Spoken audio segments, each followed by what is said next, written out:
Un courant miracle, chapitre 25. La justice de Dieu. Introduction. Le Christ en toi n'habite pas un corps. Or, il est en toi. Et ce doit donc être que tu n'es pas au-dedans d'un corps. Ce qui est au-dedans de toi ne peut pas être à l'extérieur. Et il est certain que tu ne peux pas être à part de ce qui est au centre même de ta vie. Ce qui te donne la vie ne peut pas être logé dans la mort, pas plus que toi. Le Christ est au-dedans d'un cadre de sainteté dont le seul but est qu'il soit rendu manifeste à ceux qui ne le connaissent pas, afin qu'ils puissent les appeler à venir à lui et à le voir là où ils pensaient qu'était leur corps. Alors, leurs corps fondront complètement, afin qu'ils encadrent sa sainteté en eux. Nul qui porte le Christ en lui-même ne peut manquer de le reconnaître partout, sauf dans les corps. Et tant qu'il croit qu'il est dans un corps, là où il pense être, il ne peut pas être. Ainsi, il le porte sans le savoir, et il ne le rend pas manifeste. Et ainsi, il ne le reconnaît pas où il est. Le Fils de l'homme n'est pas le Christ ressuscité. Or, le Fils de Dieu demeure exactement où il est et marche avec lui en sa sainteté, aussi bien en vue que par sa particularité qui est présentée dans son corps. Le corps n'a pas besoin de guérison, mais l'esprit qui pense être un corps est certes malade. Et c'est là que le Christ présente le remède. Son but enveloppe le corps dans sa lumière et le remplit de la sainteté qui rayonne de lui. Et il n'est rien de ce que le corps dit ou fait qui ne le rende manifeste. À ceux qui ne le connaissent pas, il le porte avec douceur et amour pour guérir leur esprit. Telle est la mission que ton frère a pour toi. Et telle doit donc être ta mission pour lui.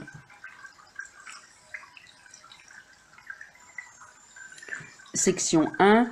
Le lien à la vérité. Ce ne peut pas être qu'il est difficile d'accomplir la tâche que le Christ t'a assignée, puisque c'est lui qui l'accomplit.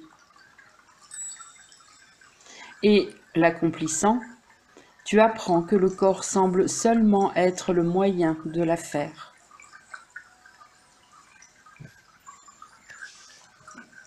Car l'esprit est le sien.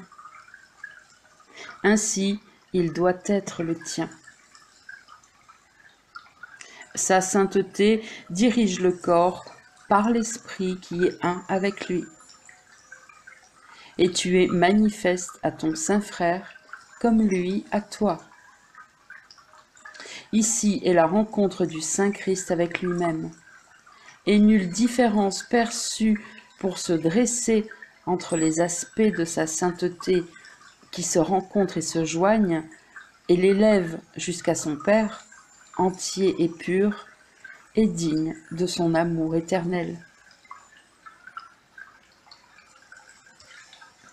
Comment peux-tu manifester le Christ en toi, sauf en regardant la sainteté et le voyant là? La perception te dit que tu es manifeste dans ce que tu vois. Contemple le corps et tu croiras que tu es là.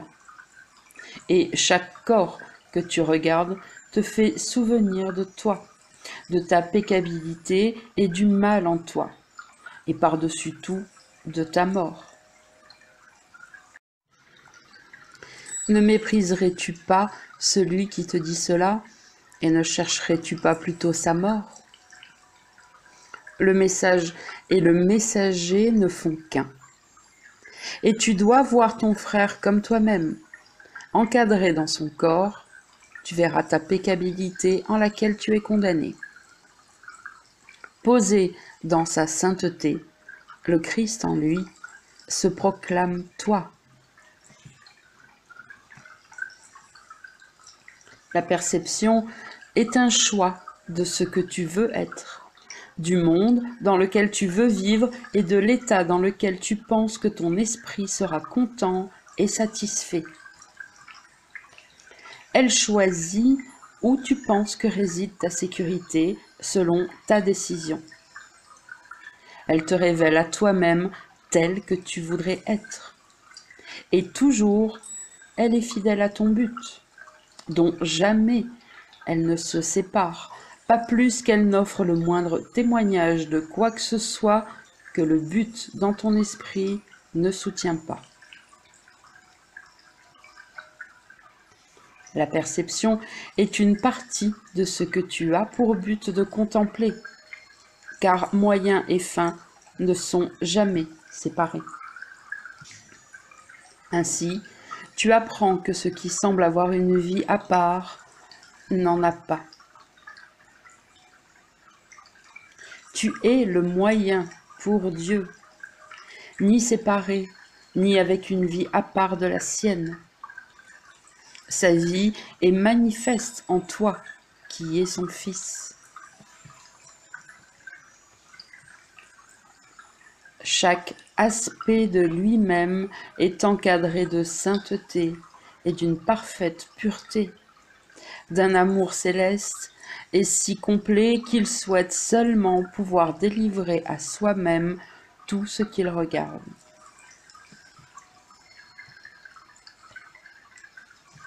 Son rayonnement, lui, à travers chaque corps qu'il regarde, et balaie toutes ces ténèbres dans la lumière en regardant simplement par-delà le corps, vers la lumière.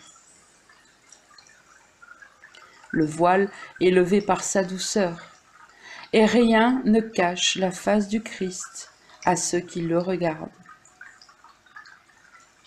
Toi et ton frère, vous tenez devant lui maintenant, pour le laisser écarter le voile qui semble vous garder séparés et à part.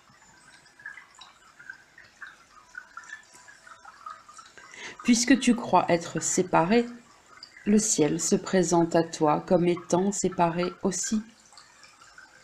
Ce n'est pas qu'il le soit en vérité, mais pour que le lien qui t'a été donné pour te joindre à la vérité puisse t'atteindre par ce que tu comprends. Le Père, le Fils et le Saint-Esprit sont un. Comme tous tes frères se joignent en ne faisant qu'un dans la vérité. Le Christ et son Père n'ont jamais été séparés. Et le Christ habite en ta compréhension, en la partie de toi qui partage la volonté de son Père.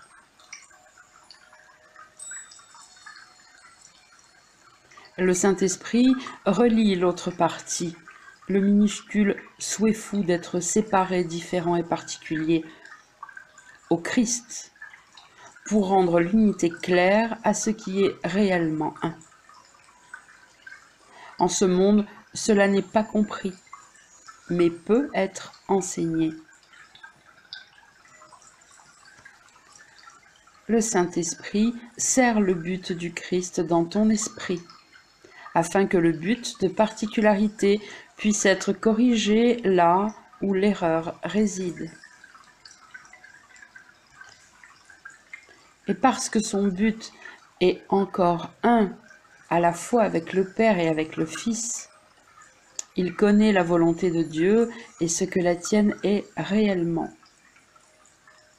Mais cela est compris par l'Esprit perçu comme ne faisant qu'un, conscient qu'il est un, et ainsi expérimenté. C'est la fonction du Saint-Esprit de t'enseigner comment ressentir cette unité, ce que tu dois faire pour l'expérimenter et où tu dois aller pour le faire.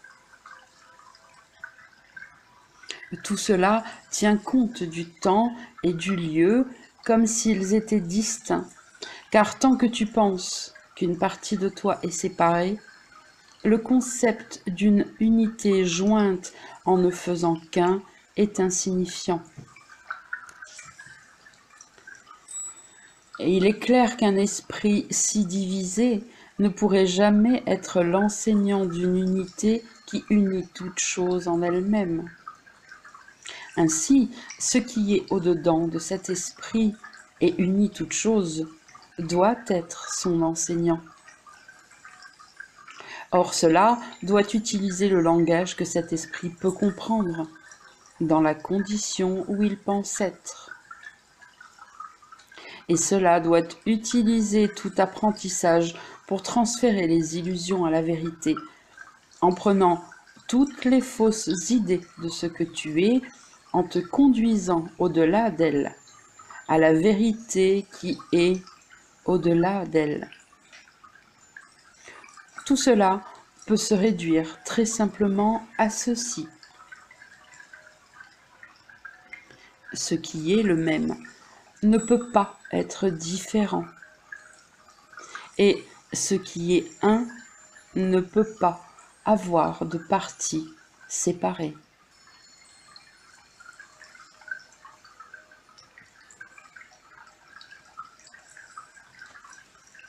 Section 2. Le Sauveur qui délivre des ténèbres. N'est-il pas évident que ce que les yeux du corps perçoivent te remplit de peur? Peut-être penses-tu trouver là un espoir de satisfaction. Peut-être t'imagines-tu atteindre quelque paix et satisfaction dans le monde tel que tu le perçois. Il doit pourtant être évident que le résultat ne change pas. Malgré tes espérances et tes imaginations, le désespoir toujours en résulte. Il n'y a pas d'exception, et jamais il n'y en aura.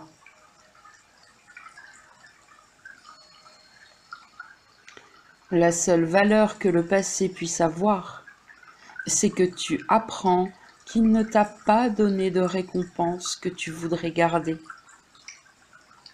Car c'est ainsi seulement que tu seras désireux d'y renoncer et de le voir à jamais disparu.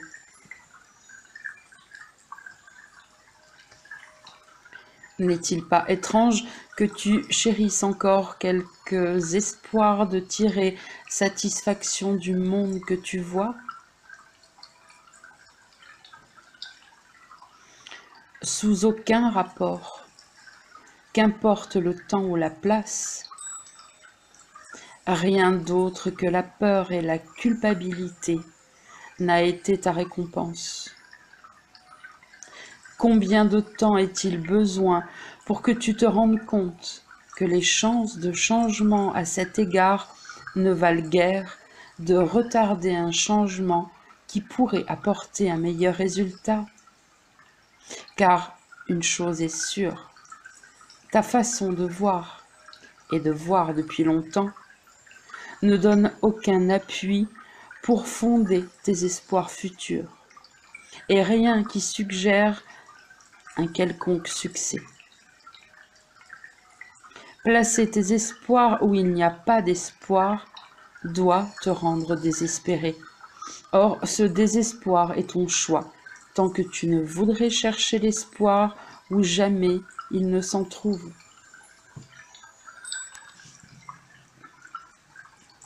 N'est-il pas vrai aussi que tu as trouvé quelque espoir à part de cela, quelque lueur, inconstante, vacillante, et pourtant entrevue de ce que l'espérance est justifiée pour des raisons qui ne sont pas de ce monde? Et pourtant, ton espoir qu'elle puisse encore être ici t'empêche encore d'abandonner la tâche désespérée et ingrate que tu t'es donnée. Cela peut-il avoir du sens de tenir la fixe croyance qu'il y a lieu de continuer à poursuivre ce qui a toujours échoué, pour la raison que cela va réussir tout à coup, et apporter ce que cela n'a jamais apporté auparavant? Son passé a échoué. Sois heureux qu'il ait disparu dans ton esprit pour enténébrer ce qui est là. Ne prends pas la forme pour le contenu, car la forme n'est qu'un moyen pour le contenu. Et le cadre n'est qu'un moyen de montrer le tableau pour qu'il puisse être vu. Un cadre qui cache le tableau n'a aucun but. Ce ne peut pas être un cadre si c'est ce que tu vois. Sans le tableau, le cadre est sans sa signification. Son but est de faire voir le tableau et non lui-même.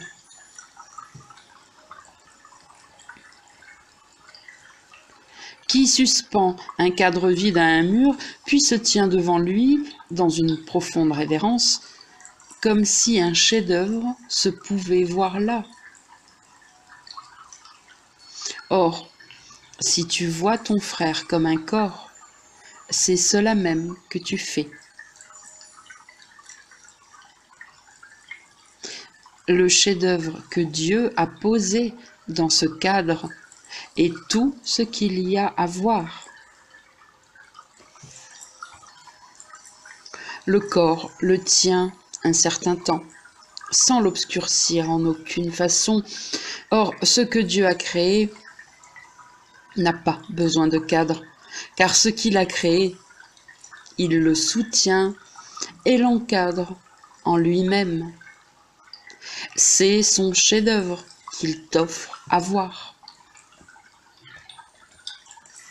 Préférerais-tu voir le cadre au lieu de cela et ne pas du tout voir le tableau?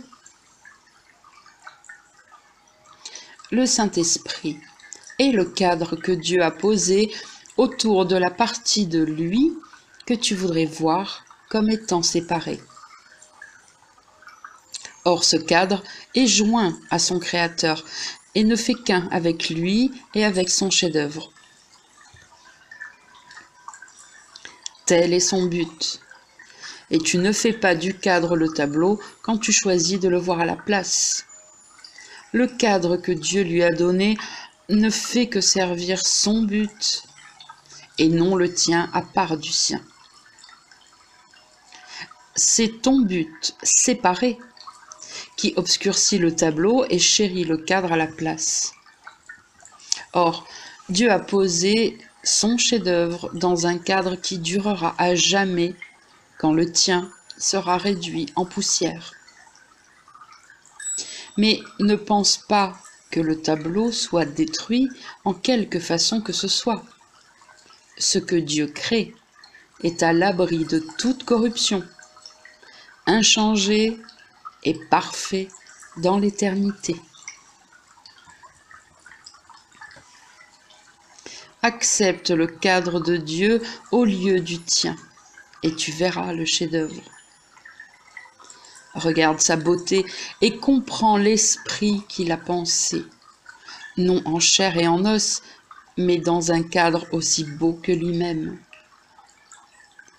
La sainteté illumine l'impeccabilité que le cadre de ténèbres cache, et jette un voile de lumière sur la face du tableau qui n'est qu'un reflet de la lumière qui rayonne de lui vers son Créateur. Ne pense pas que cette face ait jamais été enténébrée parce que tu l'as vue dans un cadre de mort.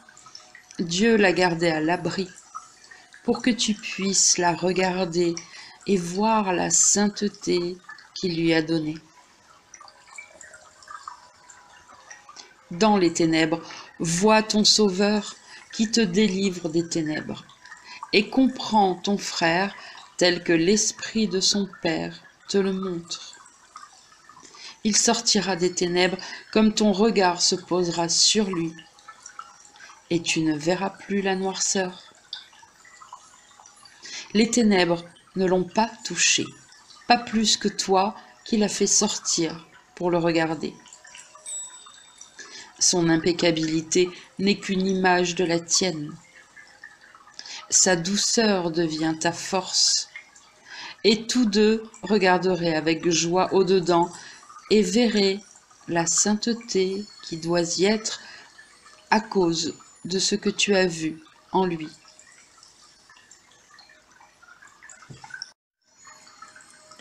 Il est le cadre dans lequel est posée ta sainteté. Et ce que Dieu lui a donné doit être donné. Peu importe à quel point il passe sur le chef-d'œuvre en lui et ne voit qu'un cadre de ténèbres, c'est quand même ta seule fonction de contempler en lui ce qu'il ne voit pas. Et ce voyant, la vision est partagée, qui regarde le Christ au lieu de voir la mort. Comment le Seigneur du ciel pourrait-il ne pas être heureux si tu apprécies son chef-d'œuvre? Que pourrait-il faire d'autre que te rendre grâce, toi qui aimes son Fils comme il le fait? Ne te ferait-il pas connaître son amour si tu ne faisais que partager sa louange de ce qu'il aime? Dieu chérit la création comme le Père parfait qu'il est. Ainsi, sa joie est rendue complète quand n'importe quelle partie de lui se joint à sa louange pour partager sa joie. Ce frère est le don parfait qu'il te fait. Et il est heureux et reconnaissant quand tu remercies son Fils parfait d'être ce qu'il est. Et tous ses remerciements et tout son bonheur luisent sur toi qui voudrais contempler sa joie et lui avec elle. Et ainsi, la tienne est complétée. Nul ray de ténèbres ne peut être vu par ceux dont la volonté est de rendre complet le bonheur de leur Père et le leur avec le sien. La gratitude de Dieu lui-même est librement offerte à quiconque partage son but. Ce n'est pas sa volonté d'être seul, et ce n'est pas non plus la tienne.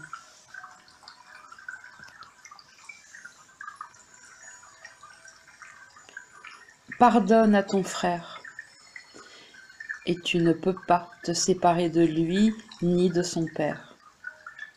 Tu n'as pas besoin de pardon, car ceux qui sont entièrement purs n'ont jamais péché.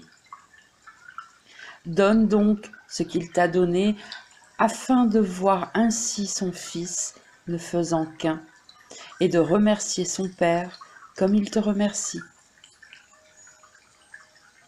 Ne crois pas non plus que toute sa louange ne te soit pas donnée, car ce que tu donnes est à lui, et en le donnant, tu apprends à comprendre le don qu'il te fait. Et donne au Saint-Esprit ce qu'il offre au Père comme au Fils. Rien n'a du pouvoir sur toi, sauf sa volonté et la tienne, qui ne fait qu'étendre sa volonté. C'est pour cela que tu as été créé, et ton frère avec toi, et ne faisant qu'un avec toi. Toi et ton frère êtes les mêmes, comme Dieu lui-même est un et non divisé en sa volonté. Et vous devez avoir un seul but, puisqu'il a donné le même à vous deux. Sa volonté est rassemblée lorsque vous vous joignez en volonté, afin que tu sois rendu complet en offrant complétude à ton frère. Ne vois pas en lui la peccabilité qu'il voit, mais rends-lui honneur, afin d'avoir de l'estime pour toi et pour lui. À toi et à ton frère, le pouvoir du salut est donné, afin que l'évasion hors des ténèbres dans la lumière vous soit donnée à partager, et que vous voyiez ne faisant qu'un, ce qui n'a jamais été séparé ni à part de tout l'amour de Dieu, également donné.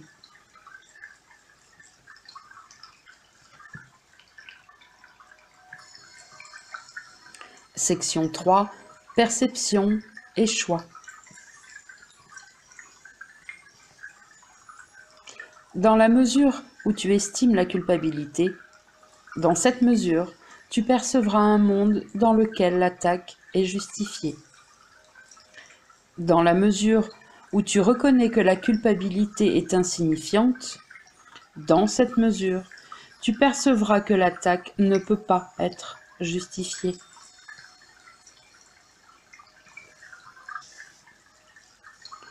Ceci s'accorde avec la loi fondamentale de la perception. Tu vois ce que tu crois qu'il y a là. Et tu crois que c'est là parce que tu veux que ça le soit. La perception n'a pas d'autre loi que celle-là. Le reste ne fait qu'en découler pour la maintenir et lui offrir un support. C'est la forme perceptuelle adaptée à ce monde de la loi de Dieu la plus fondamentale, que l'amour se crée lui-même et rien que lui-même.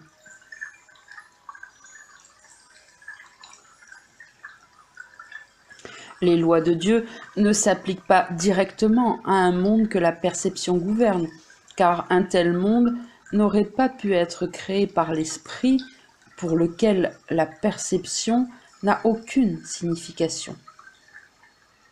Or, ces lois sont partout reflétées.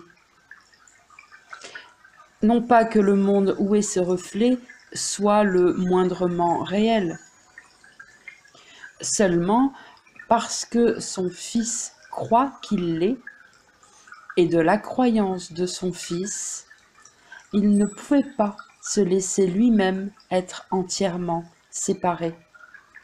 Il ne pouvait pas entrer dans l'insanité de son Fils avec lui, mais il pouvait s'assurer que sa santé d'esprit irait avec lui, afin qu'il ne puisse pas être perdu à jamais dans la folie de son souhait.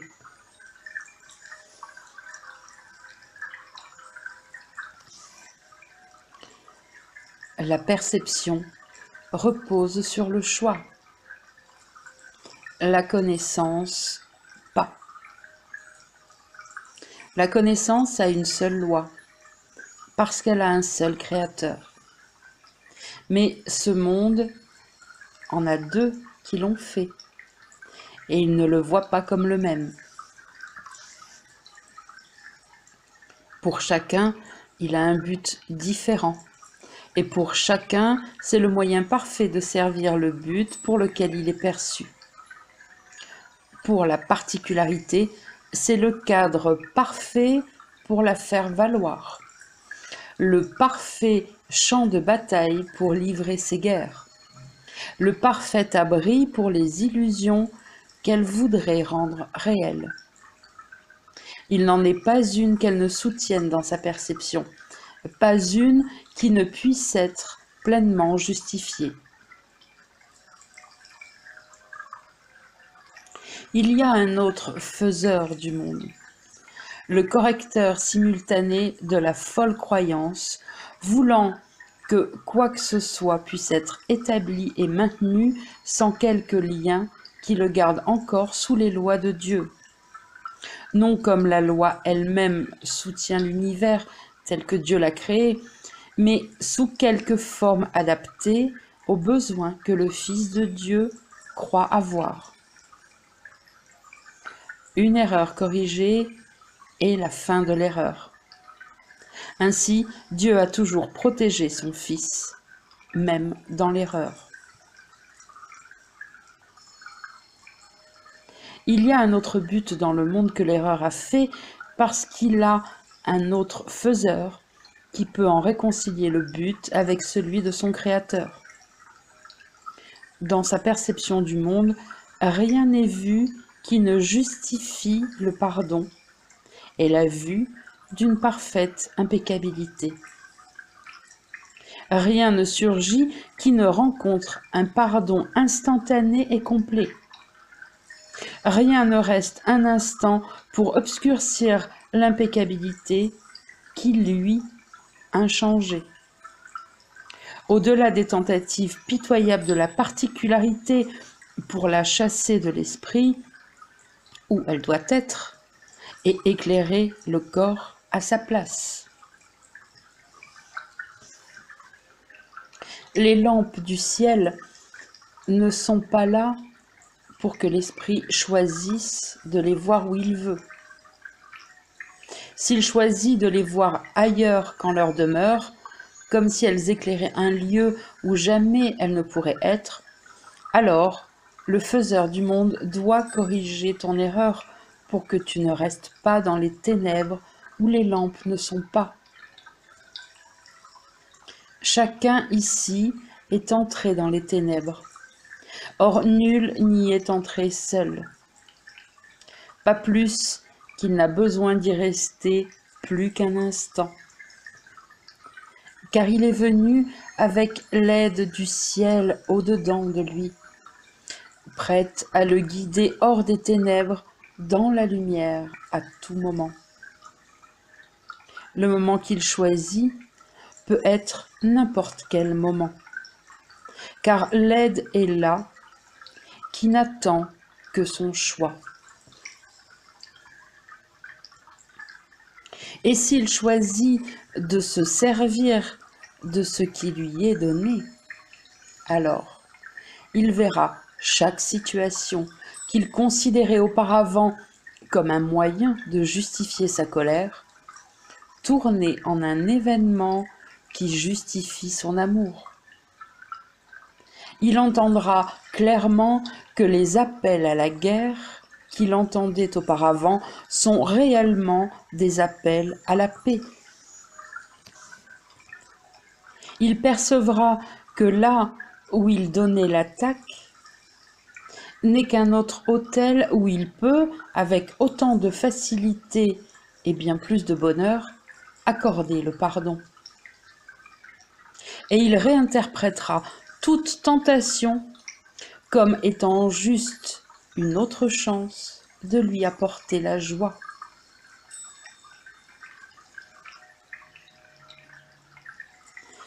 Comment une malperception peut-elle être un péché? Laisse toutes les erreurs de ton frère n'être rien pour toi, sauf une chance de voir comment œuvre l'aide qui t'est donnée pour voir le monde qu'il a fait au lieu du tien. Qu'est-ce donc qui est justifié? Qu'est-ce que tu veux? Car ces deux questions sont les mêmes. Et quand tu les vois comme les mêmes, ton choix est fait.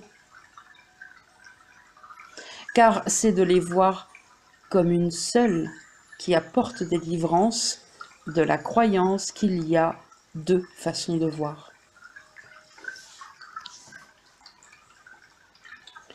Ce monde a beaucoup à offrir à ta paix et de nombreuses chances d'étendre ton propre pardon.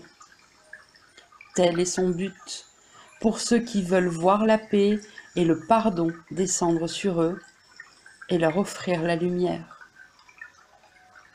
Le faiseur du monde de douceur a le parfait pouvoir de contrebalancer le monde de violence et de haine qui semble se dresser entre toi et sa douceur.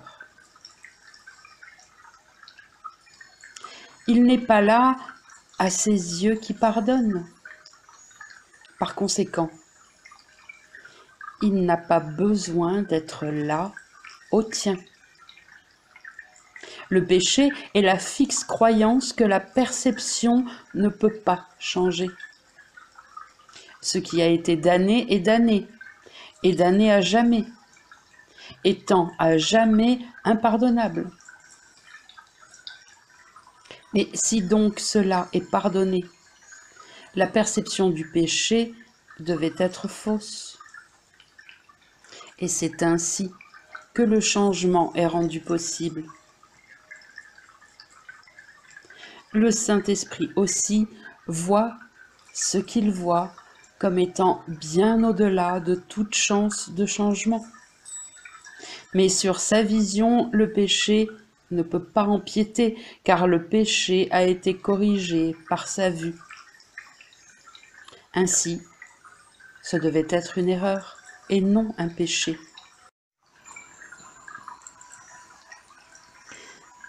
Car ce qui, proclamait-il, ne sera jamais a été, le péché est attaqué par la punition et ainsi préservé. Mais le pardonner, c'est changer son état d'erreur en vérité. Le Fils de Dieu ne pourrait jamais pécher, mais il peut souhaiter ce qui le blesserait. Et il a le pouvoir de penser qu'il peut être blessé. Qu'est-ce que cela pourrait être, sinon une malperception de lui-même? Est-ce un péché ou une erreur, pardonnable ou non? A-t-il besoin d'aide ou de condamnation? Est-ce que ton but est qu'il soit sauvé ou damné? Sans oublier que ce qu'il est pour toi fera de ce choix ton avenir. Car tu le fais maintenant, l'instant où le temps tout entier devient le moyen d'atteindre un but.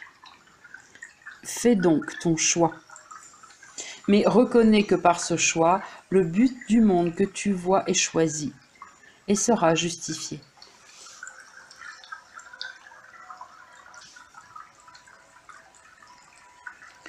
Section 4. La lumière que tu apportes. Des esprits qui sont joints et reconnaissent qu'ils le sont ne peuvent ressentir aucune culpabilité, car ils ne peuvent attaquer et ils se réjouissent qu'il en soit ainsi, voyant leur sécurité dans ce fait heureux. Leur joie est dans l'innocence qu'ils voient. Ainsi, ils la recherchent, parce que c'est leur but de la contempler et de se réjouir. Chacun recherche ce qui lui apportera la joie telle qu'il l'a définie.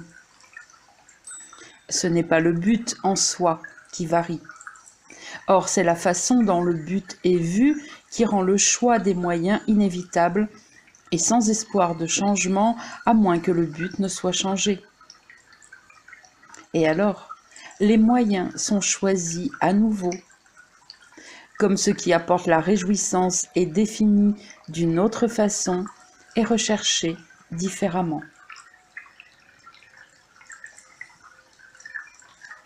La loi fondamentale de la perception pourrait s'énoncer ainsi: tu te réjouiras de ce que tu vois parce que tu le vois pour te réjouir. Aussi longtemps que tu penses que la souffrance et le péché t'apporteront la joie, aussi longtemps ils seront là pour que tu les vois. Rien n'est nuisible ou bienfaisant, à part de ce que tu souhaites. C'est ton souhait qui en fait ce que c'est dans ses effets sur toi. Parce que tu l'as choisi comme moyen de gagner ces mêmes effets, les croyant porteurs de réjouissance et de joie. Même au ciel, cette loi s'applique. Le Fils de Dieu crée pour s'apporter la joie, partageant le but de son Père en sa propre création, afin que sa joie s'augmente et celle de Dieu avec la sienne.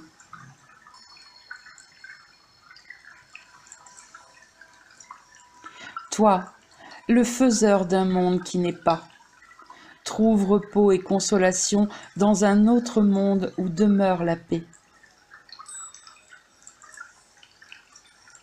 Ce monde, tu le portes avec toi à tous les yeux fatigués et au cœur las, qui regardent le péché et scandent son triste refrain. De toi peut venir leur repos. De toi peut s'élever un monde qu'ils se réjouiront de regarder et où leur cœur sera content. En toi est une vision qui s'étend à eux tous et les couvre de douceur et de lumière. Et dans ce monde de lumière qui va s'élargissant, les ténèbres qu'ils pensaient là sont repoussées, jusqu'à n'être plus que des ombres distantes dans le lointain, et vite oubliées comme le soleil brillant les réduit à néant.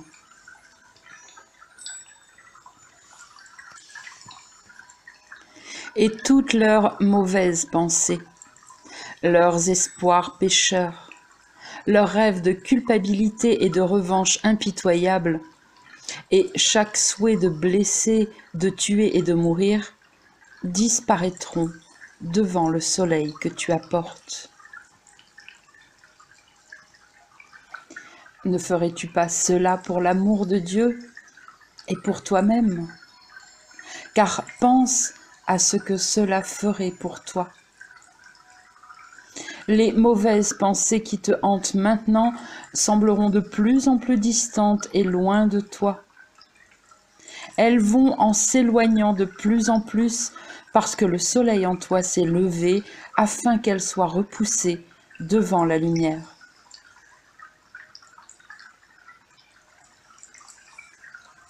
Elles s'attardent un moment, un petit moment, leur forme distordue, trop éloignée pour être reconnue, puis elles disparaissent à jamais.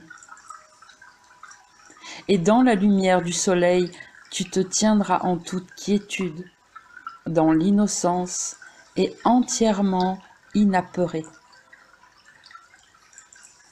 Et de toi, le repos que tu as trouvé s'étendra, de sorte que ta paix ne peut jamais tomber et te laisser sans demeure.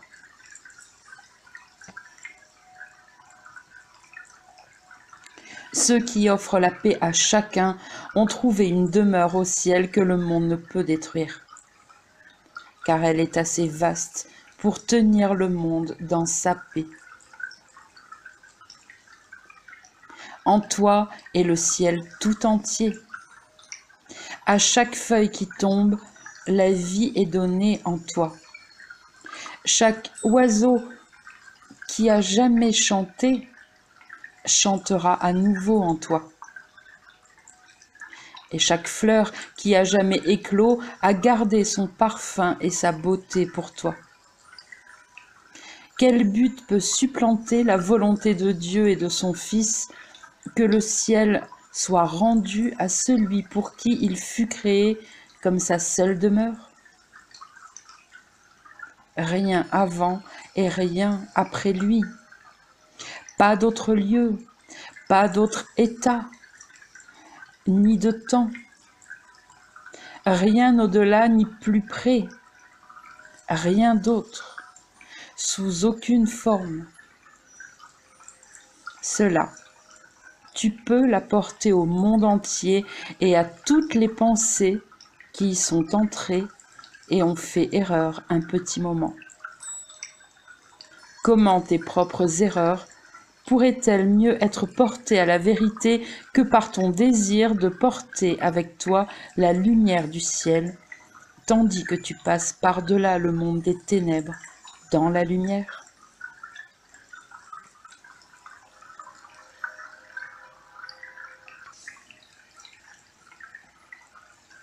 Section 5. L'état d'impeccabilité. L'état d'impeccabilité est simplement ceci. Tout le désir d'attaquer a disparu. Et il n'y a donc pas de raison de percevoir le Fils de Dieu autrement qu'il est. Le besoin de culpabilité a disparu parce qu'elle n'a pas de but et est insignifiante sans le but de péché. Attaque et péché sont liés comme en une seule illusion, chacun étant la cause, le but et la justification de l'autre. Chacun est insignifiant seul, mais semble tirer une signification de l'autre. Chacun dépend de l'autre pour quelque sens qu'il semble avoir.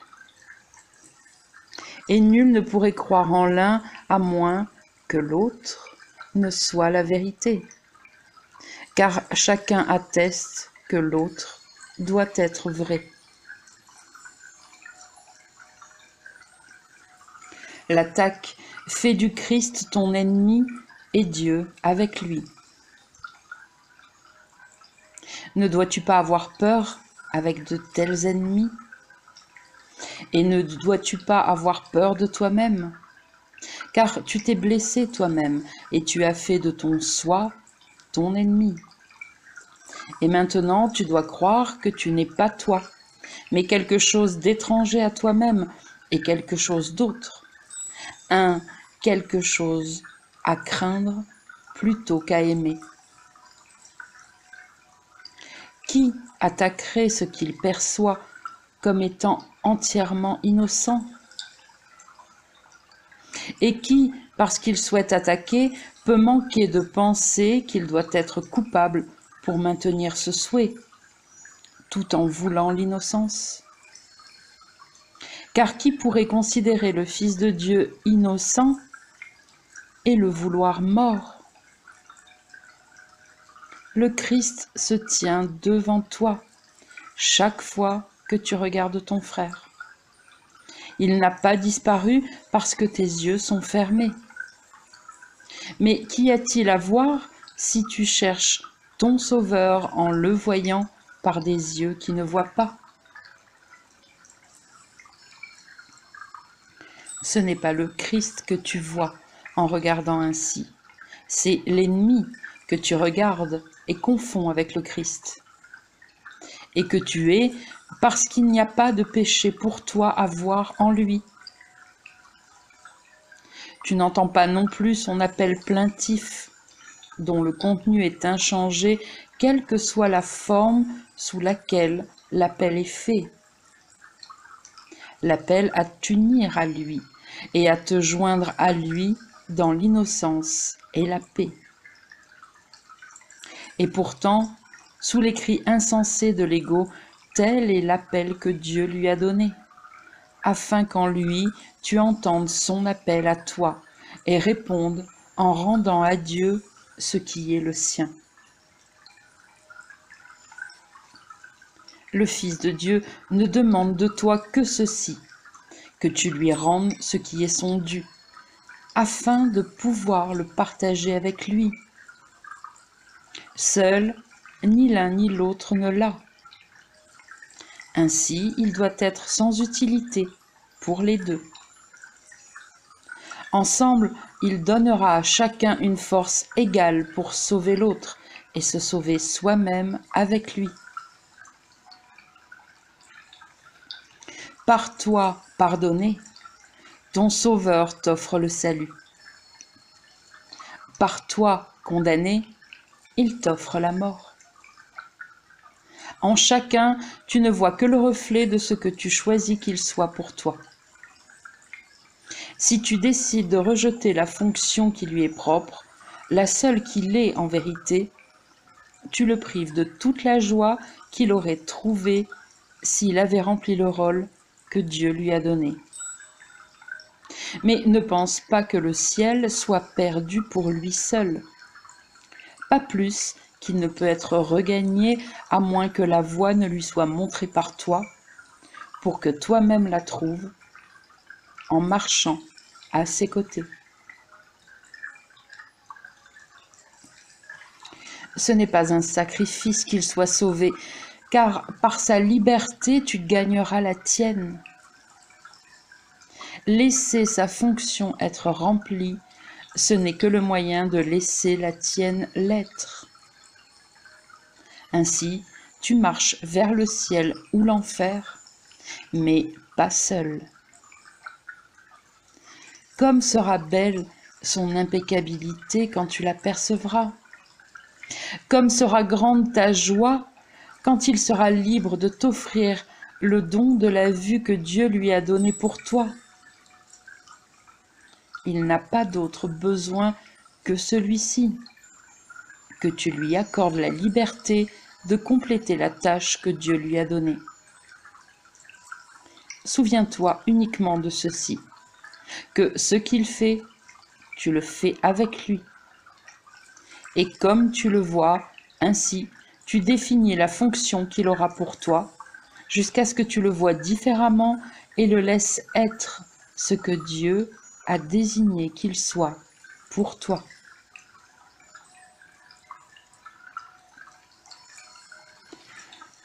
Contre la haine que le Fils de Dieu peut chérir envers lui-même, Dieu est tenu pour impuissant à sauver ce qu'il a créé de la douleur de l'enfer. Mais dans l'amour qu'il se montre à lui-même, Dieu est rendu libre de laisser sa volonté être faite. En ton frère, tu vois l'image de ta propre croyance en ce que la volonté de Dieu doit être pour toi. Dans ton pardon, tu comprendras son amour pour toi. Par ton attaque, tu croiras qu'il te hait et penseras que le ciel doit être l'enfer. Regarde ton frère encore une fois, non sans la compréhension qu'il est la voie vers le ciel ou vers l'enfer, comme tu le perçois. Mais n'oublie pas ceci, le rôle que tu lui donnes t'est donné, et tu suivras la voie que tu lui as indiquée parce que c'est ton jugement sur toi-même.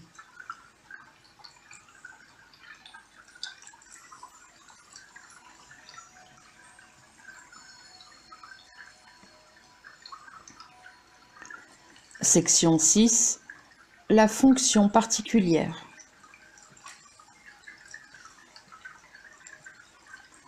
La grâce de Dieu repose doucement sur des yeux qui pardonnent, et tout ce qu'il contemple parle de lui à celui qui regarde.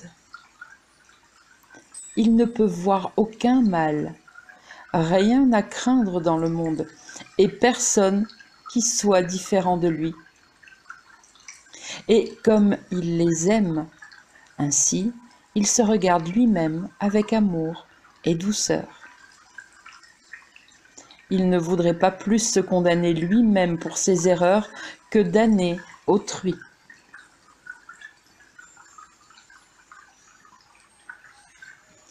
Il n'est pas un arbitre de vengeance, ni un punisseur de péché.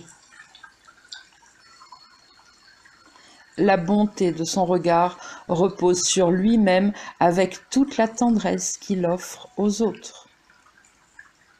Car il voudrait seulement guérir et seulement bénir. Étant en accord avec ce que Dieu veut, il a le pouvoir de guérir et de bénir tous ceux qu'il contemple avec la grâce de Dieu sur son regard.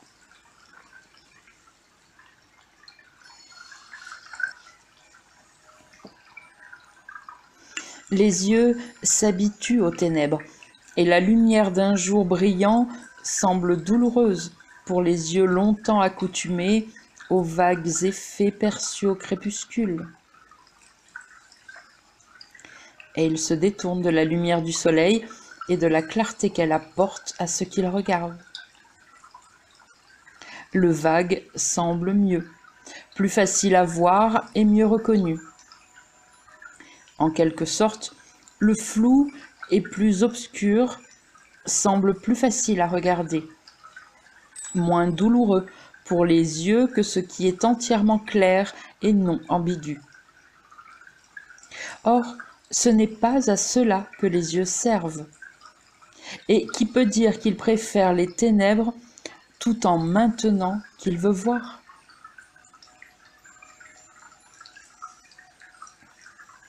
Le souhait de voir appelle la grâce de Dieu à descendre sur tes yeux et apporte le don de lumière qui rend la vue possible.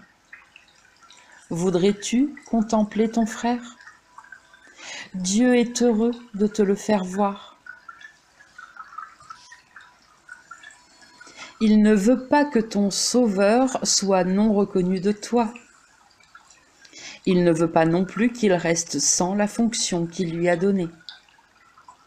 Ne le laisse plus seul, car les solitaires sont ceux qui ne voient pour eux aucune fonction à remplir dans le monde, nulle part où l'on ait besoin d'eux et nul but qu'ils soient les seuls à pouvoir remplir parfaitement.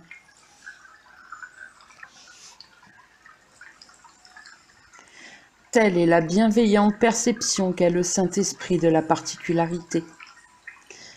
Son usage de ce que tu as fait pour guérir au lieu de nuire. À chacun, il donne une fonction particulière dans le salut que lui seul peut remplir, un rôle juste pour lui. Et le plan n'est pas complet jusqu'à ce qu'il trouve sa fonction particulière et remplisse le rôle qui lui est assigné pour se rendre complet dans un monde où règne l'incomplétude. Ici, où les lois de Dieu ne prévalent pas sous une forme parfaite, quand même il peut faire une chose parfaite et faire un choix parfait. Et par cet acte de fidélité particulière envers quelqu'un perçu comme autre que lui, il apprend que le don fut donné à lui-même et qu'ils doivent donc ne faire qu'un. Le pardon est la seule fonction signifiante dans le temps. C'est le seul moyen que le Saint-Esprit utilise pour traduire la particularité de péché en salut. Le pardon est pour tous. Mais quand il repose sur tous, il est complet. Et chaque fonction de ce monde est complétée avec lui. Alors, le temps n'est plus. Or, dans le temps, il y a encore beaucoup à faire. Et chacun doit faire ce qui lui est imparti, car le plan tout entier dépend de son rôle. Il a un rôle particulier dans le temps, car ainsi il l'a choisi et, le choisissant, il l'a fait pour lui-même.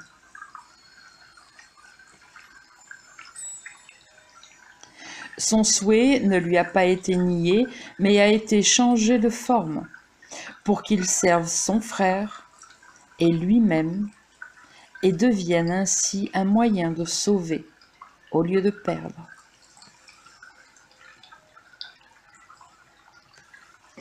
Le salut n'est rien de plus qu'un appel de ce que ce monde n'est pas ta demeure. Ces lois ne te sont pas imposées, ces valeurs ne sont pas les tiennes. Et rien de ce que tu penses voir en lui n'est réellement là. Cela est vu et compris lorsque chacun assume son rôle dans son défaire, comme il l'avait fait pour le faire. Il a les moyens pour l'un et l'autre, comme il les a toujours eus. La particularité qu'il a choisie pour se blesser, Dieu l'a désigné pour être le moyen pour son salut, à l'instant même où le choix a été fait. Et son péché particulier a été fait sa grâce particulière. Sa haine particulière devint son amour particulier.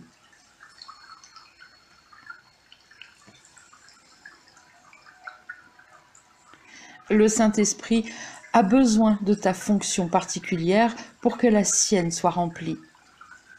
Ne pense pas que tu manques d'une valeur particulière ici. Tu la voulais, elle t'est donnée.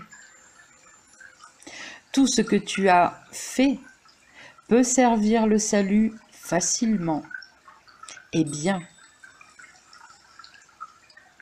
Le Fils de Dieu ne peut faire aucun choix que le Saint-Esprit ne puisse employer pour lui et non contre lui. Ce n'est que dans les ténèbres que ta particularité semble être une attaque. Dans la lumière, tu la vois comme ta fonction particulière dans le plan pour sauver le Fils de Dieu de toute attaque et lui laisser comprendre qu'il est en sécurité, comme il l'a toujours été et le restera dans le temps et l'éternité pareillement. Voilà la fonction qui t'est donnée pour ton frère. Prends-la doucement donc de la main de ton frère et laisse le salut s'accomplir parfaitement en toi. Fais cette seule chose pour que tout te soit donné.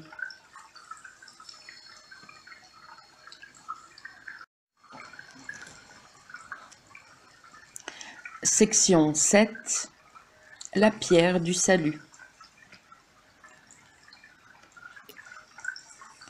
Or, si le Saint-Esprit peut commuer en bénédiction chaque sentence que tu t'es imposée, alors ce ne peut pas être un péché. Le péché est la seule chose au monde qui ne puisse changer. Il est immuable. Et de son immuabilité, le monde dépend. La magie du monde peut sembler cacher aux pécheurs la douleur du péché et les tromper avec parure et ruse. Or, chacun sait que le coût du péché, c'est la mort. Et c'est ainsi. Car le péché est une requête de mort, le souhait de rendre les fondements de ce monde aussi sûrs que l'amour, aussi fiables que le ciel et aussi forts que Dieu lui-même. Le monde est à l'abri de l'amour pour quiconque pense que le péché est possible. Et il ne changera pas non plus. Or, est-il possible que ce que Dieu n'a pas créé ait les mêmes attributs que sa création, alors que cela s'y oppose à tous égards?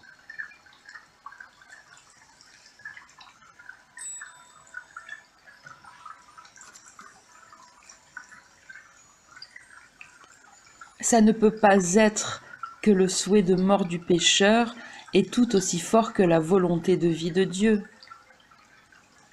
ni que les bases d'un monde qu'il n'a pas fait sont aussi fermes et sûres que le ciel.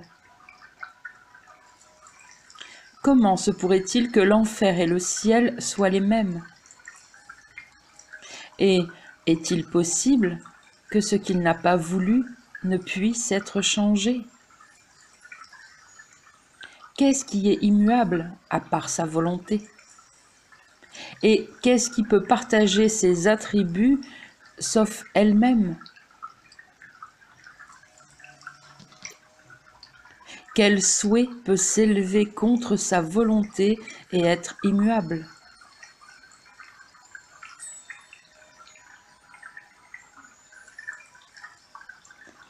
Si tu pouvais te rendre compte que rien n'est inchangeable, que la volonté de Dieu, ce cours ne serait pas difficile pour toi.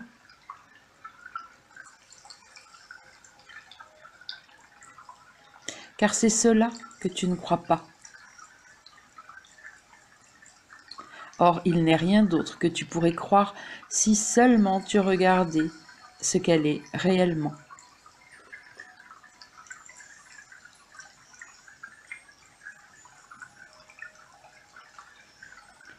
Revenons à ce que nous avons dit plus tôt et pensons-y plus attentivement. Ce doit être soit que Dieu est fou, soit que ce monde est un lieu de folie.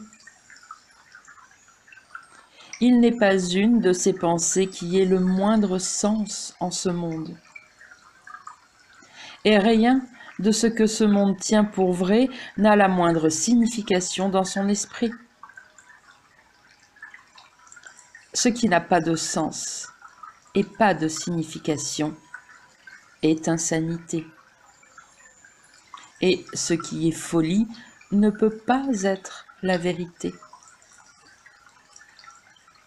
Si une seule croyance si profondément estimée ici était vraie, alors chaque pensée que Dieu a jamais eue serait une illusion. Et si une seule de ces pensées est vraie, alors toutes les croyances auxquelles le monde donne une signification sont fausses et n'ont pas le moindre sens. Voilà le choix que tu fais. Ne tente pas de le voir différemment, ni de le tourner en quelque chose qu'il n'est pas. Car c'est la seule décision que tu puisses prendre. Le reste appartient à Dieu et non à toi.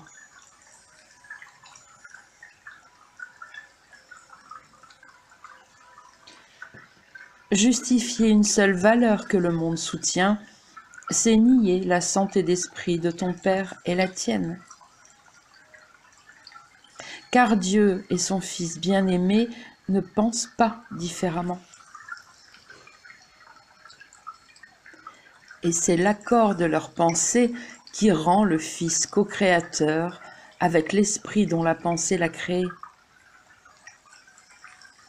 Donc s'il choisit de croire une seule pensée opposée à la vérité, il a décidé qu'il n'est pas le Fils de son Père parce que le Fils est fou. Et la santé d'esprit doit se trouver à part à la fois du Père et du Fils. Voilà ce que tu crois. Et ne pense pas que cette croyance dépende de la forme qu'elle prend. Qui pense que le monde est saint d'esprit, de quelque façon que ce soit, est justifié dans quoi que ce soit qu'il pense, ou est maintenu par une forme quelconque de raison, croit que cela est vrai. Le péché n'est pas réel parce que le Père et le Fils ne sont pas insanes. Ce monde est insignifiant parce qu'il repose sur le péché. Qui pourrait créer l'inchangeable s'il ne repose pas sur la vérité?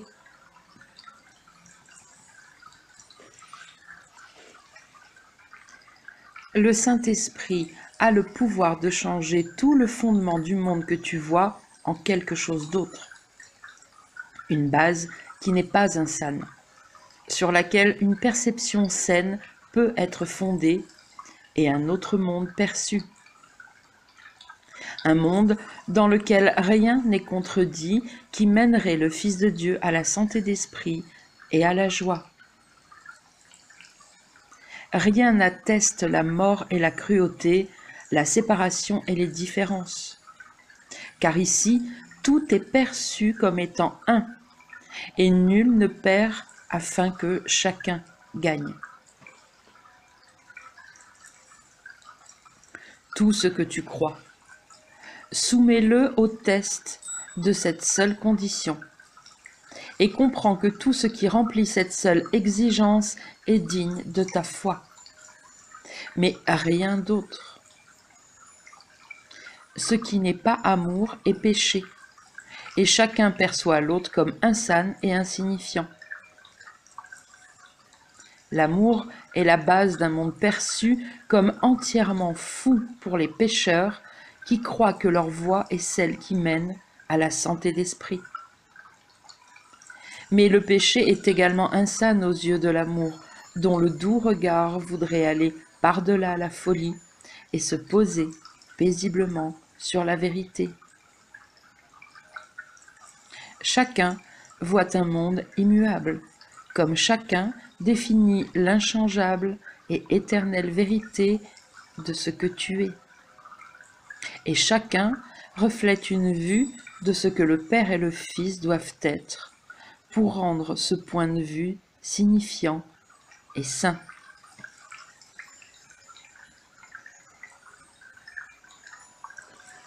Ta fonction particulière est la forme particulière sous laquelle le fait que Dieu n'est pas un sane t'apparaît le plus sensé et le plus signifiant. Le contenu est le même. La forme est adaptée à tes besoins particuliers, au temps et aux lieux particuliers dans lesquels tu penses te trouver et où tu peux être libre du lieu et du temps et de tout ce que tu crois devoir te limiter. Le Fils de Dieu ne peut pas être lié par le temps, ni le lieu, ni quoi que ce soit que Dieu n'a pas voulu. Or, si sa volonté est vue comme folie, alors la forme de santé d'esprit qui la rend le plus acceptable à ceux qui sont insanes requiert un choix particulier. Et ce choix ne peut pas non plus être fait par les insanes, dont le problème est que leurs choix ne sont pas libres, ni guidés par la raison à la lumière du bon sens. Ce serait folie de confier le salut aux insanes. Parce qu'il n'est pas fou, Dieu en a désigné un, aussi saint d'esprit que lui, pour faire s'élever un monde plus saint à la vue de quiconque a choisi l'insanité pour son salut. À celui-là est donné le choix de la forme qui lui convient le mieux.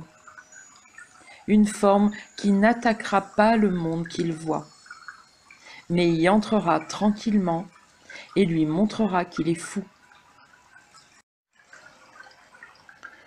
Celui-là ne fait qu'indiquer une alternative, une autre façon de regarder ce qu'il a vu auparavant et reconnaît comme le monde dans lequel il vit, et qu'auparavant il pensait comprendre. Maintenant, c'est ce qu'il doit remettre en question, parce que l'alternative a une forme qu'il ne peut nier, sur laquelle il ne peut passer, et qu'il ne peut manquer complètement de percevoir. Pour chacun, une fonction particulière est conçue pour être perçue comme possible, et de plus en plus désirée au fur et à mesure qu'elle lui prouve que c'est une alternative qu'il veut vraiment. De cette position, sa peccabilité et tout le péché qu'il voit dans le monde lui offrent de moins en moins. Jusqu'à ce qu'il en vienne à comprendre qui lui ont coûté sa santé d'esprit, et qu'il se dresse entre lui et quelque espoir qu'il a d'être saint d'esprit.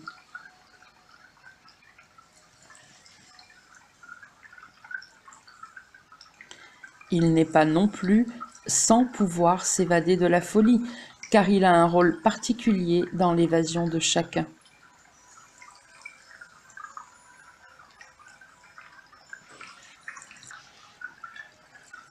Il ne peut pas plus être laissé en dehors sans une fonction particulière dans l'espoir de paix que son Père ne pourrait passer sur son Fils et passer outre sans souci ni considération pour lui.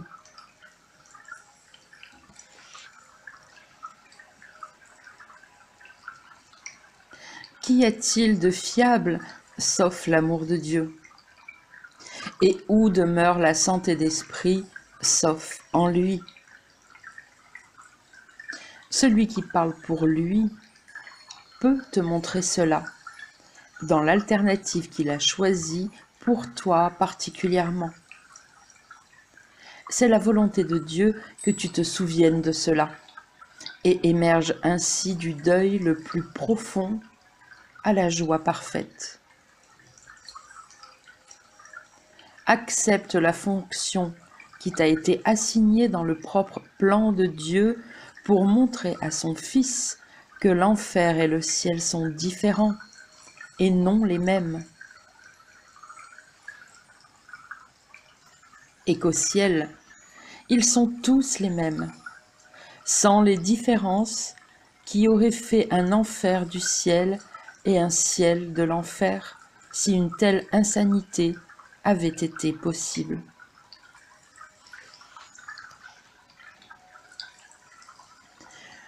Toute la croyance voulant que quelqu'un perde ne fait que refléter le principe sous-jacent que Dieu doit être insane.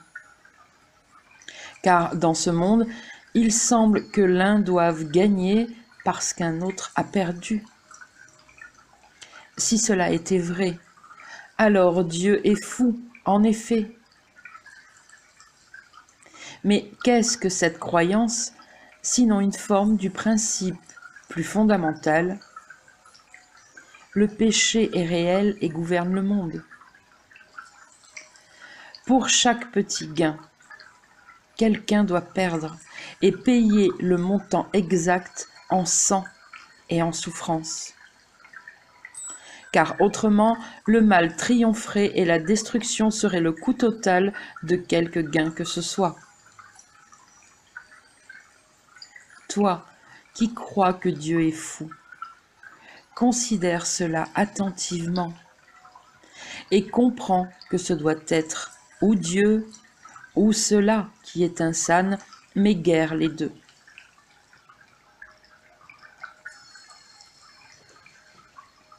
Le salut est renaissance de l'idée que personne ne peut perdre pour que quiconque gagne. Et tous doivent gagner si quiconque doit être gagnant. Ici est rétablie la santé d'esprit. Et sur cette seule pierre de vérité, la foi en l'éternelle santé d'esprit de Dieu peut reposer dans une parfaite confiance et une paix parfaite.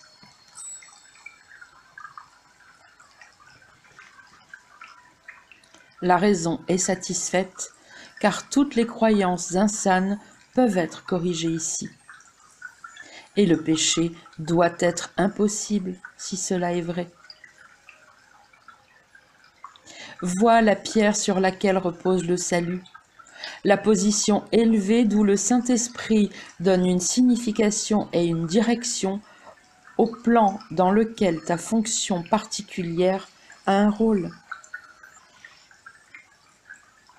Car ici, ta fonction particulière est rendue entière, parce qu'elle partage la fonction du tout.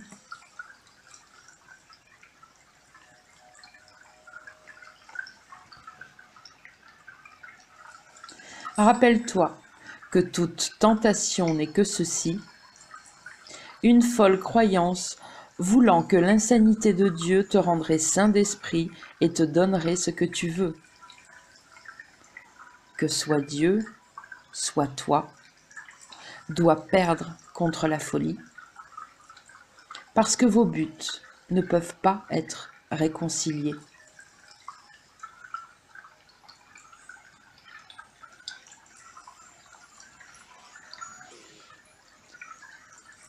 La mort exige la vie, mais la vie n'est pas maintenue à n'importe quel prix. Nul ne peut souffrir pour que la volonté de Dieu soit accomplie. Le salut est sa volonté parce que tu la partages. Et pas pour toi seul, mais pour le soi qui est le Fils de Dieu. Il ne peut pas perdre, car s'il le pouvait, la perte serait celle de son Père. Et en lui, nulle perte n'est possible. Et cela est saint, parce que c'est la vérité.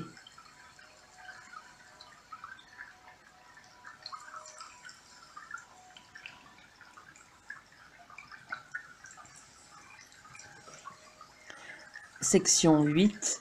La justice retournée à l'amour.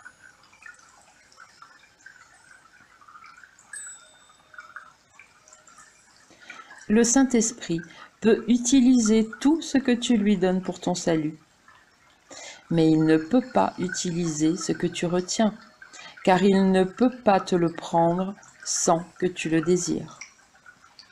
Car s'il le faisait, tu croirais qu'il te l'a arraché contre ta volonté. Ainsi, tu n'apprendrais pas que c'est ta volonté d'être sans cela. Tu n'as pas besoin d'être entièrement désireux de le lui donner, car si tu le pouvais, tu n'aurais pas eu besoin de lui. Mais de ceci il a besoin, que tu préfères qu'il le prenne plutôt que tu ne le gardes pour toi seul, et que tu reconnaisses que ce qui n'apporte de perte à personne, tu ne le connais pas.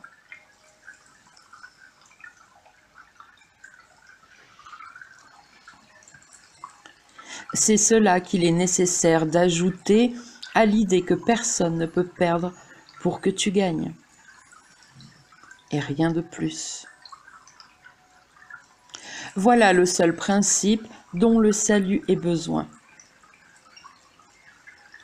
Il n'est pas nécessaire non plus que ta foi en lui soit solide, inébranlable et inattaquée par toutes les croyances qui lui sont opposées. Tu n'as pas d'allégeance fixe. Mais souviens-toi que ceux qui sont sauvés n'ont pas besoin de salut. Tu n'es pas appelé à faire ce que trouverait impossible celui qui est encore divisé contre lui-même. Et peu de foi en ce que la sagesse se puisse trouver dans un tel état d'esprit. Mais sois reconnaissant de ce qu'il ne t'est demandé que peu de foi. Que reste-t-il à ceux qui croient encore au péché, sauf peu de foi? Que pourraient-ils connaître du ciel et de la justice des sauvés? Il y a une sorte de justice dans le salut dont le monde ne connaît rien. Pour le monde, justice et vengeance sont les mêmes, car les pécheurs voient la justice uniquement comme leur punition, peut-être subie par quelqu'un d'autre, mais sans moyen d'y échapper. Les lois du péché exigent une victime. Qui cela peut être importe peu.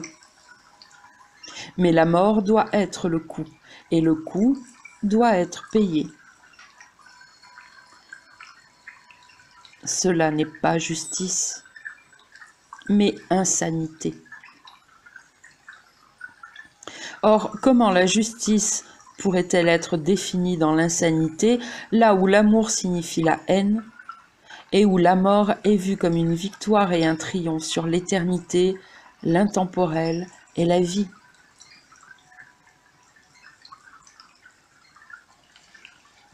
Toi qui ne connais rien de la justice, tu peux encore demander et apprendre la réponse. La justice regarde tout de la même façon. Et il n'est pas juste qu'à l'un doive manquer ce que l'autre a. Car cela est vengeance, quelque forme qu'elle prenne. Et la justice n'exige aucun sacrifice, car tout sacrifice est fait pour que le péché soit préservé et gardé. C'est un paiement offert pour le coût du péché, mais pas le coût total. Le reste est pris à un autre pour être déposé à côté de ton petit paiement, pour expier tout ce que tu voudrais garder et ne pas abandonner. Ainsi, la victime est vue comme étant partiellement toi, avec quelqu'un d'autre l'étant de loin en plus grande partie. Et dans le coût total, plus sa partie est grande, plus petite est la tienne. Et la justice étant aveugle et satisfaite d'être payée, peu importe par qui.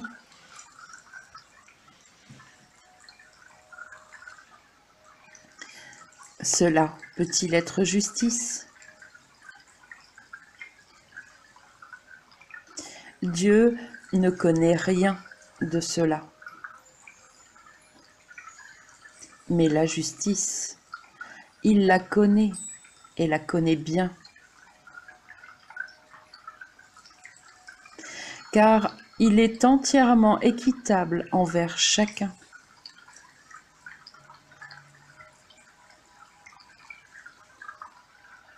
La vengeance est étrangère à l'Esprit de Dieu parce qu'il connaît ce qu'est la justice. Être juste, c'est être équitable et non vengeur. Équité et vengeance sont impossibles car chacune contredit l'autre et nie qu'elle est réellement.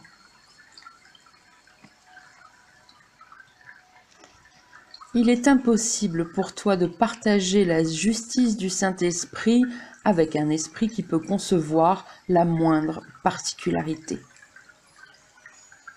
Or, comment pourrait-il être juste s'il condamne un pécheur pour les crimes qu'il n'a pas commis, mais pense avoir commis?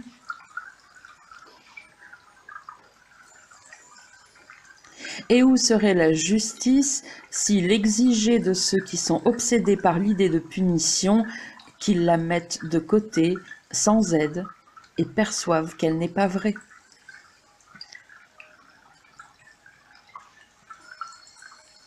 Il est extrêmement difficile pour ceux qui croient encore que le péché est signifiant de comprendre la justice du Saint-Esprit. Ils doivent croire qu'ils partagent leur propre confusion et ne peut éviter la vengeance que leur propre croyance en la justice doit entraîner.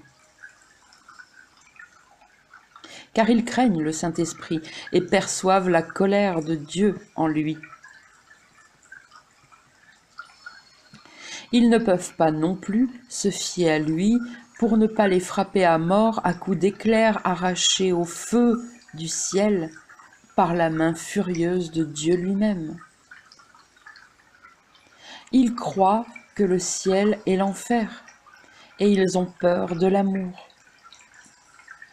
Et une profonde suspicion et le frisson de la peur s'emparent d'eux quand il leur est dit qu'ils n'ont jamais péché.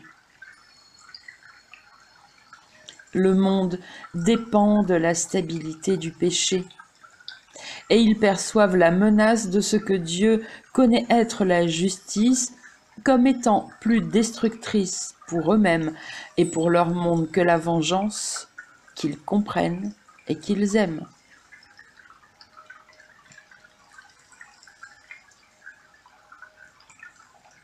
Ainsi, ils pensent que la perte du péché est une malédiction. Et ils fuient le Saint-Esprit comme s'il était un messager de l'enfer, envoyé d'en haut, par traîtrise et par ruse, exécuter contre eux la vengeance de Dieu déguisée en délivreur et ami. Que pourrait-il être pour eux, sinon un démon, vêtu pour les tromper d'une robe d'ange? Et quelle évasion a-t-il pour eux, sinon une porte de l'enfer qui semble avoir l'air d'une porte du ciel?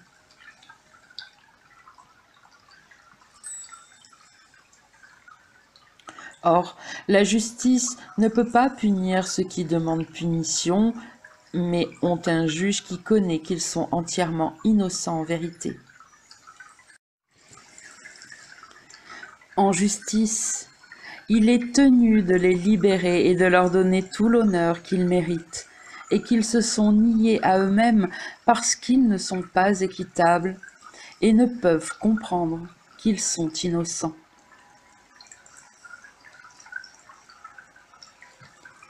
L'amour n'est pas compréhensible aux pécheurs parce qu'ils pensent que la justice est détachée de l'amour et représente quelque chose d'autre. Ainsi, l'amour est perçu comme faible et la vengeance comme forte. car l'amour a perdu quand le jugement l'a quitté, et il est trop faible pour sauver de la punition. Mais la vengeance sans l'amour a gagné en force en étant séparée et à part de l'amour. Et quoi d'autre que la vengeance peut maintenant aider et sauver, tandis que l'amour se tient là, faiblement, les mains impuissantes, privé de justice et de vitalité, incapable de sauver. Qu'est-ce que l'amour peut te demander, à toi qui penses que tout cela est vrai?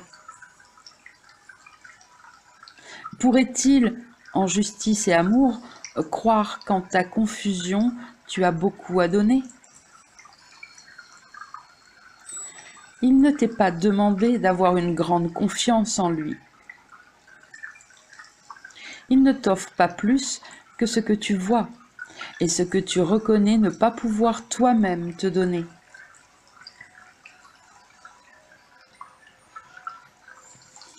En la propre justice de Dieu, il reconnaît tout ce que tu mérites. Mais il comprend aussi que tu ne peux pas l'accepter pour toi-même. C'est sa fonction particulière de t'offrir les dons que les innocents méritent. Et chacun de ceux que tu acceptes lui apporte la joie, aussi bien qu'à toi. Il connaît que le ciel est rendu plus riche par chaque don que tu acceptes. Et Dieu se réjouit comme son Fils reçoit ce que la justice aimante connaît pour son dû.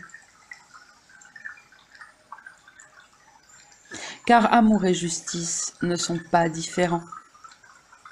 C'est parce qu'ils sont les mêmes que la miséricorde se tient à la droite de Dieu et donne au Fils de Dieu le pouvoir de se pardonner lui-même le péché.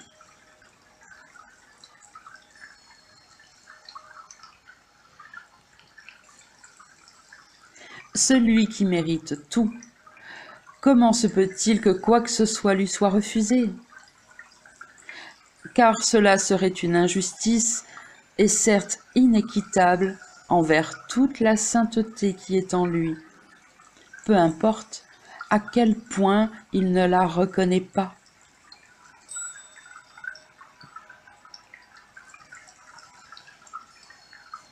Dieu ne connaît rien de l'injustice.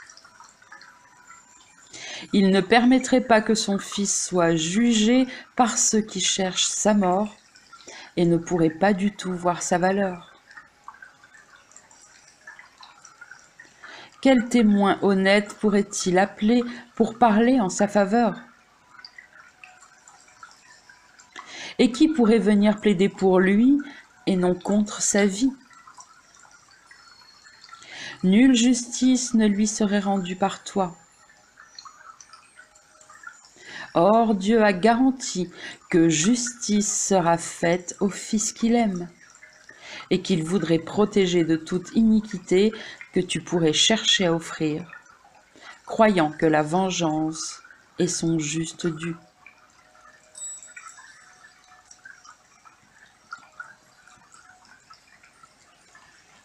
De même que la particularité ne se soucie pas de qui paie le prix du péché, pourvu qu'il soit payé, de même, le Saint-Esprit ne tient pas compte de qui regarde enfin l'innocence, pourvu qu'elle soit vue et reconnue. Car un seul témoin suffit s'il voit véritablement. La simple justice ne demande pas plus. À chacun, le Saint-Esprit demande s'il sera celui-là, afin que la justice puisse retourner à l'amour et là être satisfaite. Chaque fonction particulière qu'il assigne ne sert qu'à cela, Que chacun apprenne que l'amour et la justice ne sont pas séparés. Et les deux sont renforcés par leur union l'un avec l'autre. Sans l'amour, la justice est partiale et faible.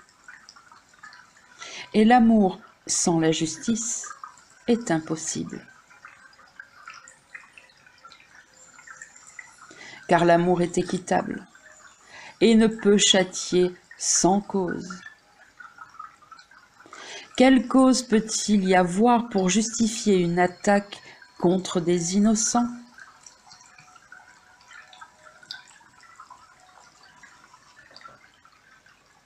En justice, donc, l'amour corrige les erreurs, mais point en vengeance, car cela serait injuste envers l'innocence.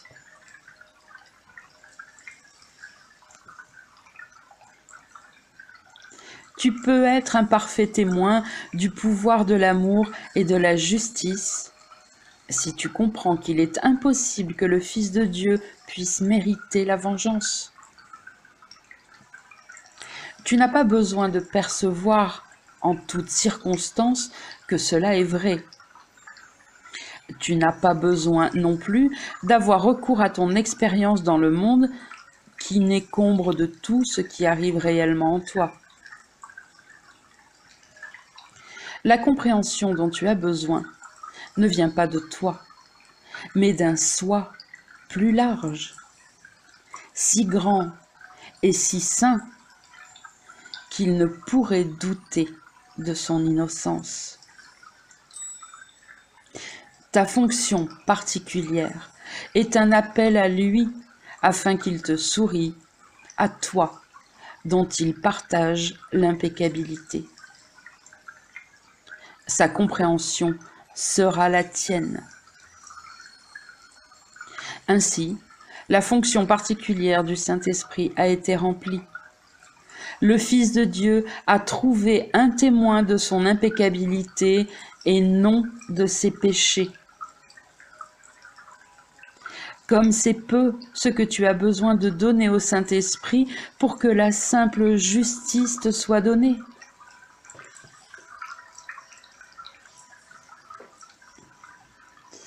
Sans impartialité, il n'y a pas de justice.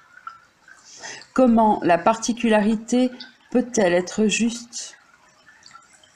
Ne juge point parce que tu ne peux point, et non parce que tu es un misérable pécheur toi aussi. Comment les particuliers peuvent-ils réellement comprendre que la justice est la même pour chacun? Prendre à l'un pour donner à l'autre doit être une injustice envers les deux, puisqu'ils sont égaux aux yeux du Saint-Esprit. Leur Père a donné le même héritage aux deux. Qui voudrait avoir plus ou moins n'a pas conscience qu'il a tout. Il n'est pas juge de ce qui doit être le dû d'un autre parce qu'il pense être lui-même privé de quelque chose. Ainsi, il doit être envieux et essayer de prendre à celui qu'il juge. Il n'est pas impartial et ne peut pas voir équitablement les droits d'un autre parce que les siens lui ont été obscurcis.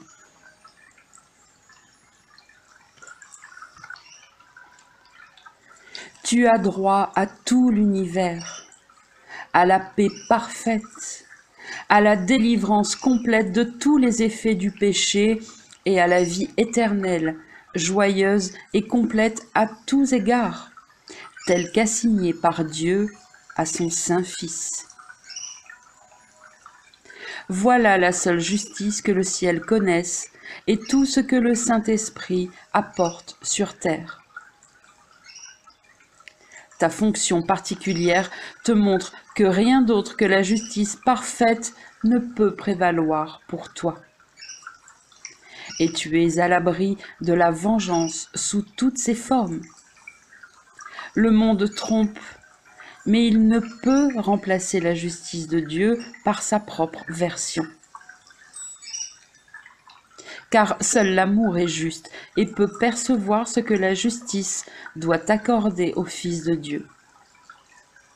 Laisse l'amour décider et ne crains jamais que, dans ton iniquité, tu te prives toi-même de ce que la justice de Dieu t'a imparti.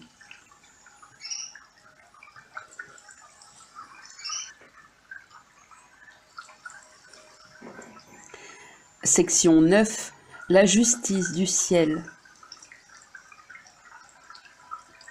Qu'est-ce, sinon de l'arrogance, de penser que tes petites erreurs ne peuvent être défaites par la justice du ciel?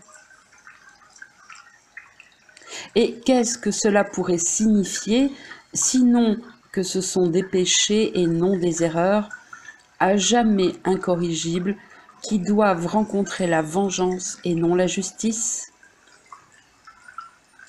Es-tu désireux d'être délivré de tous les effets du péché?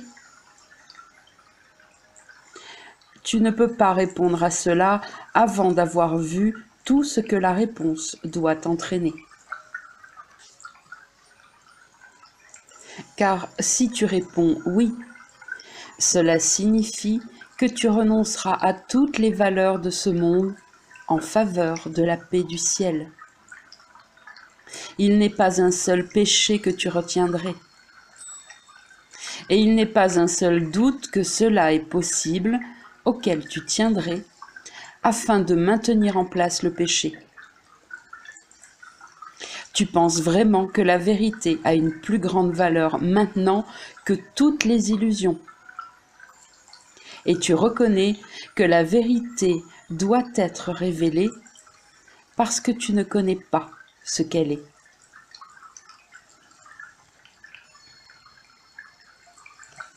Donner avec réticence, c'est ne pas gagner le don, parce que tu es réticent à l'accepter. Il est sauvé pour toi jusqu'à ce que la réticence à le recevoir disparaisse et que tu aies le désir qu'il te soit donné. La justice de Dieu justifie la gratitude et non la peur. Rien de ce que tu donnes n'est perdu pour toi, ni pour qui que ce soit, mais est chéri et préservé au ciel, où tous les trésors donnés au Fils de Dieu sont gardés pour lui et offerts à quiconque ne fait que tendre la main avec le désir qu'il soit reçu. Et le trésor n'est pas moins grand en étant donné. Chaque don ne fait qu'ajouter à la provision, car Dieu est équitable. Il ne combat pas la réticence de son Fils à percevoir le salut comme un don de lui. Or, sa justice ne sera pas satisfaite jusqu'à ce qu'il soit reçu par chacun.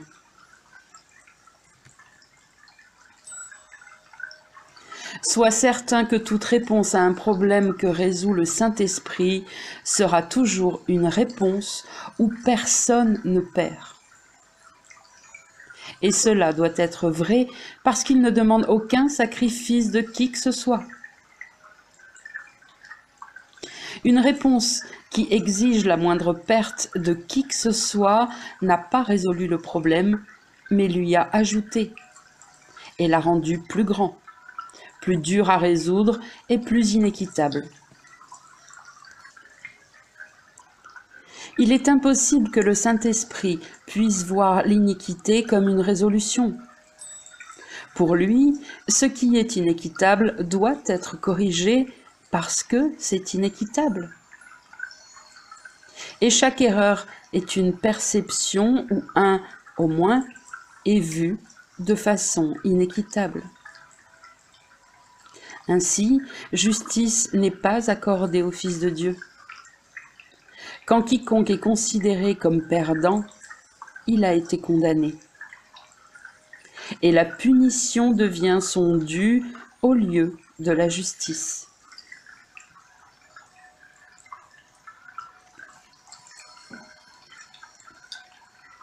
La vue de l'innocence rend la punition impossible et la justice sûre. La perception du Saint-Esprit ne laisse aucun motif pour une attaque. Seule une perte pourrait justifier l'attaque, et lui ne peut voir aucune sorte de perte. Le monde résout les problèmes d'une autre manière. Il voit une résolution comme un état dans lequel est décidé qui gagnera et qui perdra, combien l'un prendra et combien le perdant peut encore défendre. Or, le problème reste encore irrésolu, car seule la justice peut établir un état dans lequel il n'y a pas de perdant, où personne n'est laissé injustement traité et privé de quelque chose, et donc avec des motifs de vengeance. La résolution de problèmes ne peut pas être une vengeance, qui au mieux peut apporter un autre problème ajouté au premier, dans lequel le meurtre n'est pas évident. La résolution de problèmes par le Saint-Esprit est la façon dont le problème prend fin. Il a été résolu parce qu'il a rencontré la justice. Et jusqu'à ce qu'il le fasse, il reviendra, parce qu'il n'a pas encore été résolu. Le principe que la justice signifie que personne ne peut perdre est crucial pour ce cours, car les miracles dépendent de la justice. Non point comme elle est vue par les yeux de ce monde, mais comme Dieu la connaît, et comme la connaissance est reflétée dans la vue que donne le Saint-Esprit. Nul ne mérite de perdre, et ce qui serait injuste envers lui ne peut pas se produire. La guérison doit être pour chacun, parce qu'il ne mérite pas quelque attaque que ce soit. Quel ordre peut-il y avoir dans les miracles, à moins que quelqu'un mérite de souffrir plus et d'autres moins? Et cela est-il justice envers ceux qui sont entièrement innocents? Un miracle est justice. Ce n'est pas un don particulier fait à certains, mais refusé à d'autres qui seraient moins dignes, plus condamnés et donc à part de la guérison. Qui est-il qui puisse être séparé du salut si le but en est de mettre fin à la particularité? Où est la justice du salut si certaines erreurs sont impardonnables et justifient la vengeance à la place de la guérison et du retour de la paix?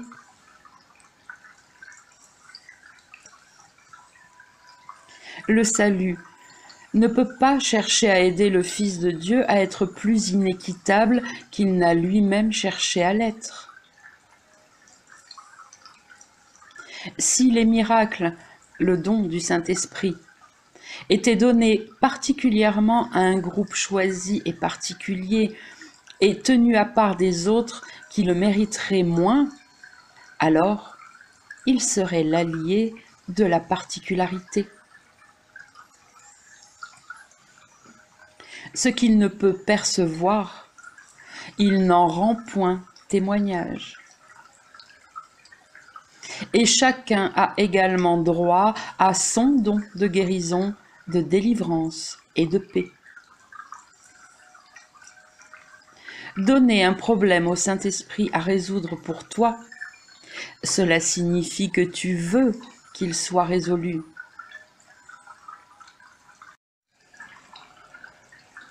Le garder pour toi-même à résoudre sans son aide, c'est décider qu'il devrait rester en suspens, irrésolu et garder un pouvoir durable d'injustice et d'attaque. Nul ne peut être injuste envers toi, à moins que tu n'aies décidé d'abord d'être injuste. Et alors, des problèmes doivent surgir pour te bloquer le chemin, et la paix doit être éparpillée par les vents de la haine.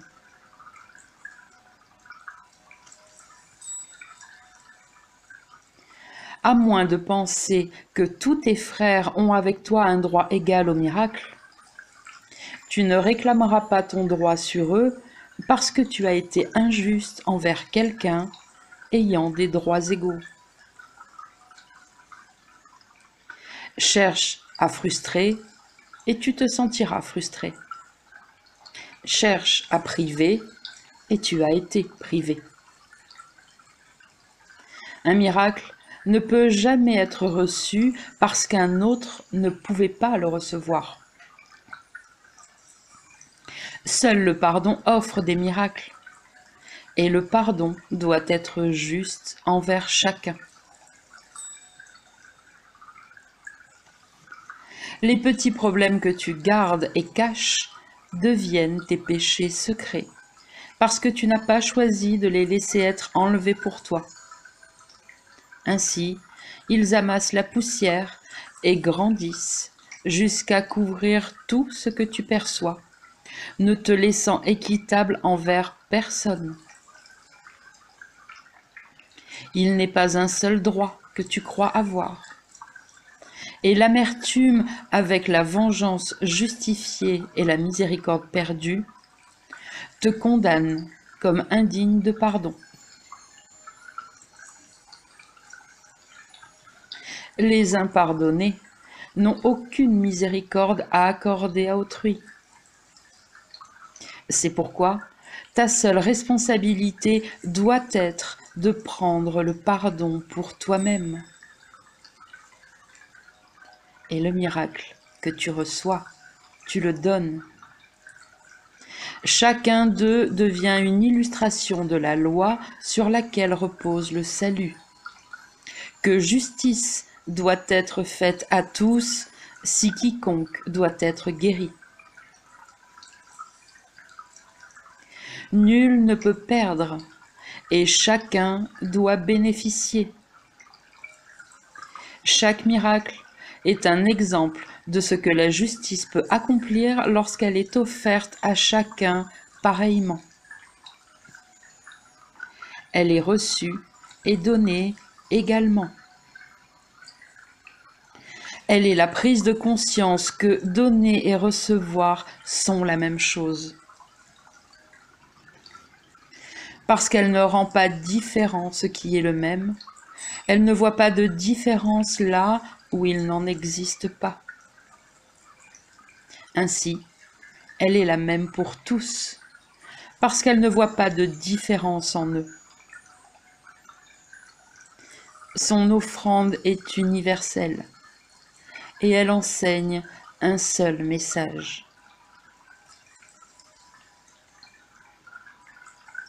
Ce qui est à Dieu appartient à chacun et est son dû.